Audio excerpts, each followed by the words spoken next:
Power tiller মেরামত চ্যানেলের পক্ষ থেকে আপনাদেরকে জানাচ্ছি আন্তরিক অভিনন্দন। যারা আমার চ্যানেলটি সাবস্ক্রাইব করেনি তারা সাবস্ক্রাইব করে দেবেন। ইতিমধ্যে যারা সাবস্ক্রাইব করে ফেলেছেন তাদেরকে অসংখ্য ধন্যবাদ। সুপ্রিয় কৃষক ভাইয়েরা, আপনারা যারা দীর্ঘদিন যাবৎ পাওয়ার টিলার দিয়ে চাষাবাদ করছেন, চাষ করতে করতে আপনাদের এক সময় পাওয়ার টিলারের সমস্যা দেখা দেয়। আর এই সমস্যার সমাধানের জন্য আসলে আমরা এই ভিডিওগুলি নিয়ে আসা। দীর্ঘদিন আপনার পাওয়ার টিলার একই জায়গায় ফেলে রাখার কারণে মরিচা ধরে এবং মরিচা ধরায় নষ্ট হয়ে থাকে। যাতে পাওয়ার টিলার দিয়ে আবার পুনরায় চাষ করতে পারেন, এজন্য আমাদের এই ভিডিও।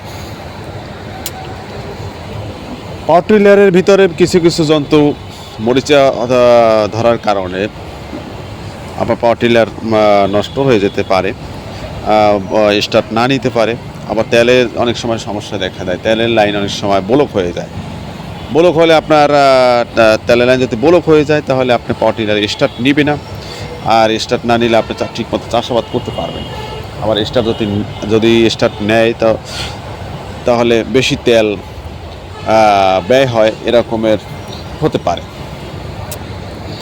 তাই পাওয়ার টিলার অবশ্যই চাষাবাদ করার আগে একজন দক্ষ টেকনিশিয়ানের শরণাপন্ন হবেন এবং দেখাবেন, এবং এরপরে আপনি পাওয়ার টিলার দিয়ে চাষাবাদ শুরু করবেন। এটাই আসলে উচিত।